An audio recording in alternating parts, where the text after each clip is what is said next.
권 기자, 이 젊은이들이 눈에 띄게 줄어들면서 우리 사회의 경제 활력이 떨어지는 조짐이 곳곳에서 나타나고 있죠. 네. 그런데 그중에서도 이 일하는 젊은이의 비중이 더 크게 떨어지고 있다고요.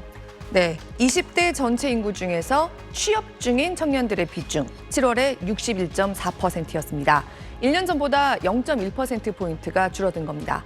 그러니까 감소폭이 그렇게 크지는 않지만 코로나가 한창이었던 2021년 2월 이후로 29개월 만에 처음으로 청년층의 고용률이 하락하는 모습이 나타났습니다.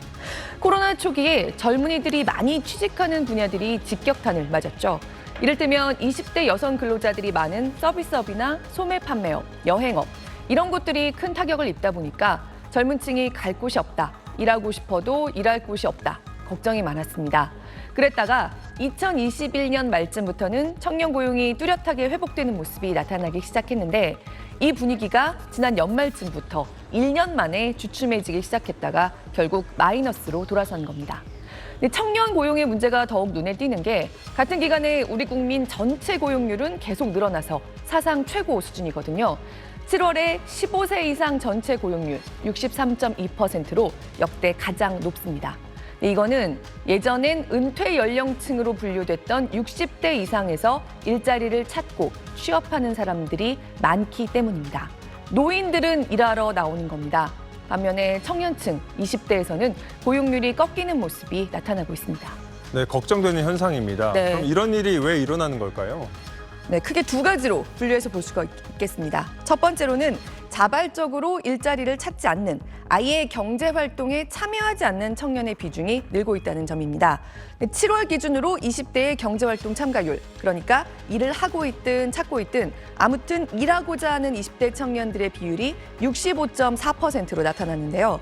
1년 전 같은 달에 비해서도 0.5%포인트가 줄어든 거고 그 전달인 6월에 비해서도 줄어든 겁니다. 특히 20대 초반에서 경제활동하는 청년들의 비중이 눈에 띄게 줄어들면서 20대 전체 평균이 내려갔습니다.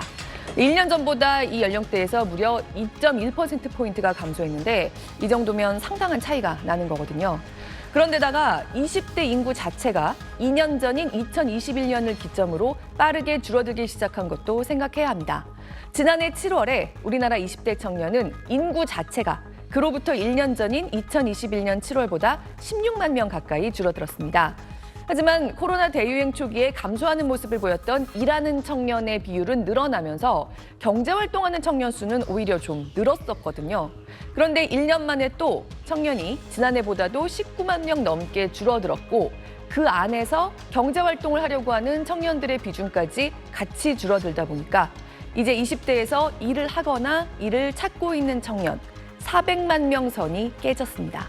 네, 다른 이유도 있겠죠. 네. 젊은 청년들이 취업할 수 있는 일자리 자체가 줄어들어서 그런 것도 있지 않을까요? 네, 이걸 두 번째 이유로 추측할 수가 있습니다. 도매업이라든지 소매업, 또 운수 창고업. 원래 20대 청년들의 일자리가 많은 분야들인데 요즘 경기가 별로 좋지 않잖아요. 자리가 좀 줄었습니다. 그래서 아르바이트 할 곳도 많지가 않고요. 일을 찾다가 잘 구해지지가 않으니까 그냥 찾는 걸 중단하고 경제활동을 하지 않으면서 미래를 좀 더 바짝 준비해오자. 이렇게 분류되는 쪽으로 이동을 해버렸다고 볼 수도 있는 결과입니다. 근데 그런 거면 괜찮은데 전반적으로 노동시장에서 이탈하려는 흐름이 조금 나타나고 있는 거라면 걱정입니다. 그러니까 일을 못해도 구직 활동 자체를 하지 않는 청년이 자꾸만 늘어나는 지금의 상황. 도대체 정확한 진짜 이유는 뭔지 정부가 이달부터 본격 연구에 착수한 걸로 알려졌습니다. 젊은이들을 대상으로 심층 면접까지 해보면서 분석해보겠다는 겁니다. 아무쪼록 지금 상태의 원인을 정확하게 알아내서 그렇지 않아도 줄어드는 인구에서 일하려는 젊은이들의 비중마저 축소되고 있는 이 문제, 해결 방법을 모색할 필요가 있겠습니다. 네, 이제는 사회 전체가 좀 관심을 가져야 되는 문제가 된 게 분명해 보입니다. 네. 권 기자, 이번 주도 잘 들었습니다.